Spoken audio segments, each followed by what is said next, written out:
Welcome back to Scenic City Adventures. As you can tell, a few things have changed: rigs, adventures, trips, and I've got a lot to catch you up on. So, let's get started.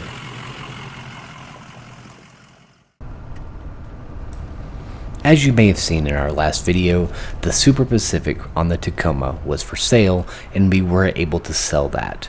But of course, the adventures are never going to stop, so we needed something different. This is our 2006 Econoline E350. It has the 6-liter diesel, it has a 4-wheel drive system from Quigley, and a Sportsmobile pop top. Knowing the types of trails we often find ourselves on, I know we needed something that was very capable. And as much as I would love to pick up a Sprinter or a Transit, they can't go the types of places that we want to go.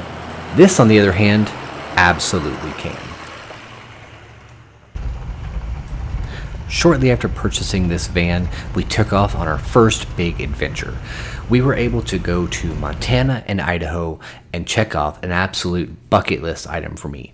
This fire tower was built in the 1930s, and we were able to stay in it for something around $40 a night. Absolutely an incredible opportunity, and something I will not soon forget.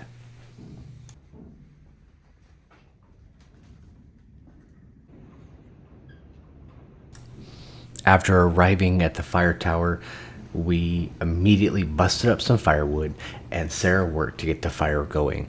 Of course, this place is very primitive, and the entire thing is heated by this potbelly stove. In truth, it did an awesome job. That and some Trader Joe's frozen pasta, and we knew we were in for a good night. If you listen close, you can hear how crazy the wind was as it ripped across the top of this mountain.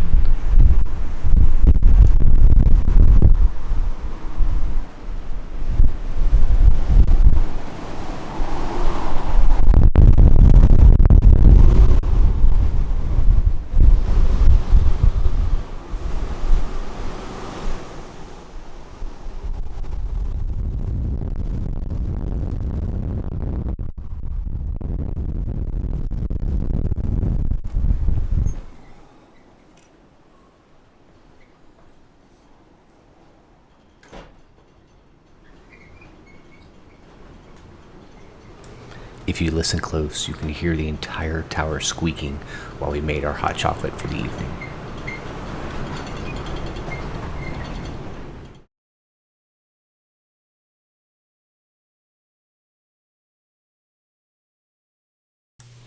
About 3:30 in the morning, I woke up absolutely freezing. Turns out I had not put enough firewood in the potbelly stove, and it had burned completely out. Nothing but ash, almost no warmth left in the fire at all. I was able to get a fire going again, and it slowly warmed the fire tower back up. But because we were already awake, we got to enjoy this incredible sunrise.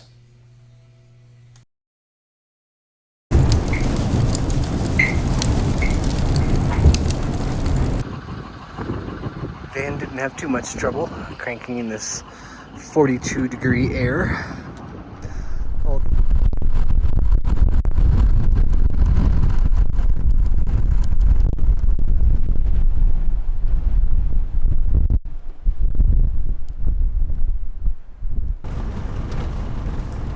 After leaving the fire tower, we worked our way directly north up towards Glacier National Park. Just outside of Glacier is one of our favorite mercantiles. It has incredible desserts, really good food, and it's somewhat near the campsite that we were ultimately destined for.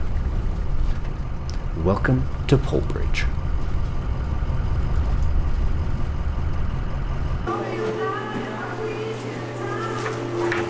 And while you're there, you can't forget to get a Huckleberry t-shirt.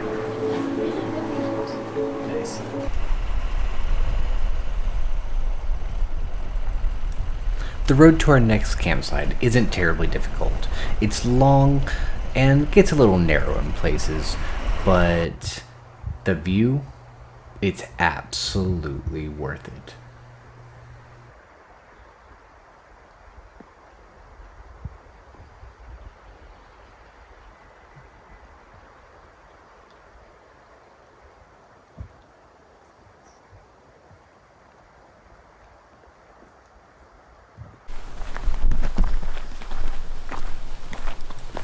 Being right outside of Glacier, you know the hiking is absolutely incredible.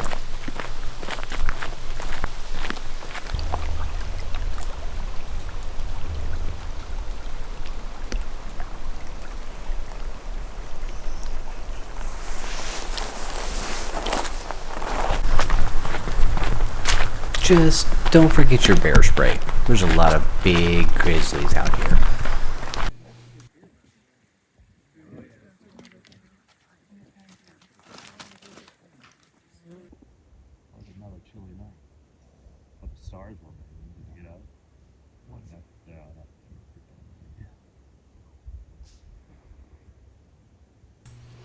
Regrettably, we couldn't stay at our favorite campsite forever, so we came into Glacier and jumped on the only real road through Glacier.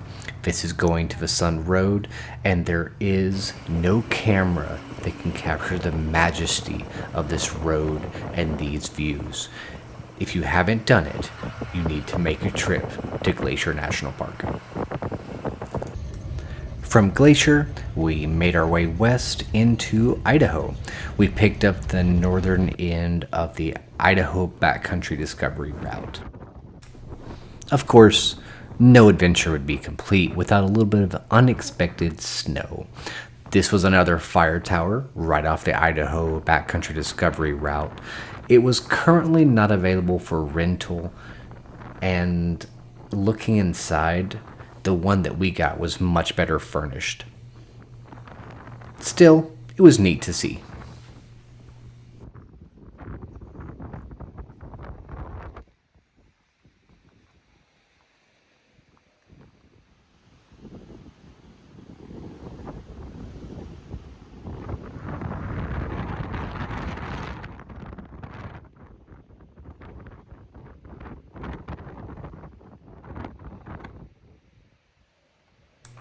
Oh, yeah, and right there, way at the corner of that road, that's the vault toilet. That would be an unpleasant walk in the snow.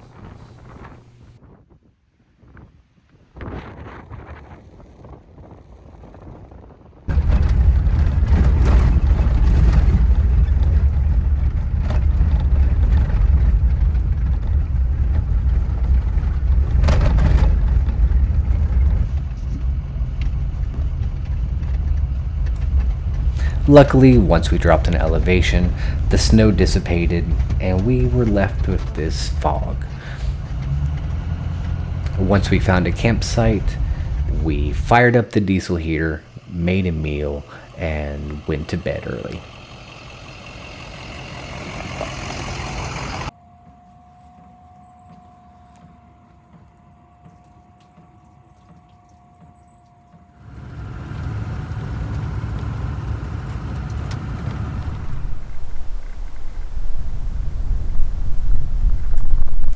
The next few days were just beautiful views and unending mountains.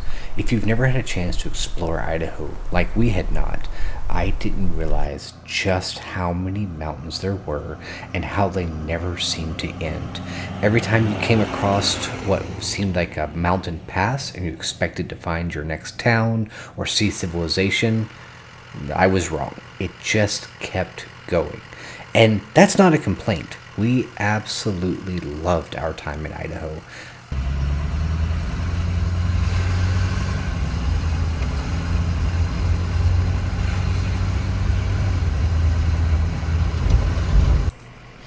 My wife is amazing for a lot of reasons, but she can spot wildlife while moving like no one I've ever seen.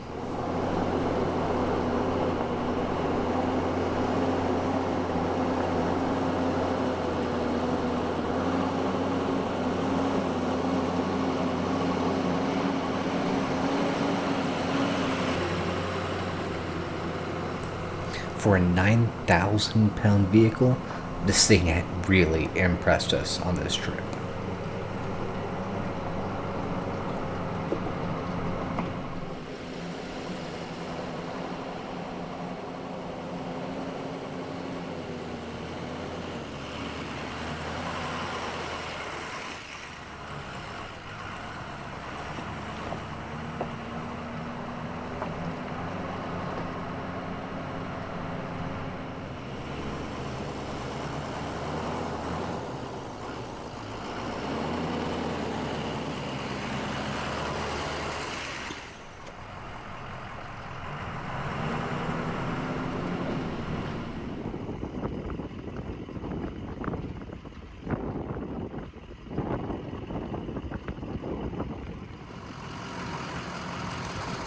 As we've seen in years past, some days are clear and some days are smoky when you're out west in the fall. As the trip began to wrap up, we were getting closer and closer to more of the wildfires. This, along with the fact we were in Glacier and we spent a few days in Montana, meant that we didn't get to complete the entire Idaho backcountry discovery route. Still, we were able to do over 1,000 miles of off-roading in this van, and it really impressed us.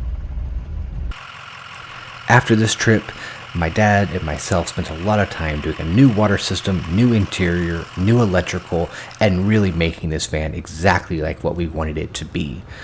We just got back from a trip out west, but unfortunately, it didn't go exactly as we had hoped. But don't worry, it only gets better from here. Wait till you see what we're doing next.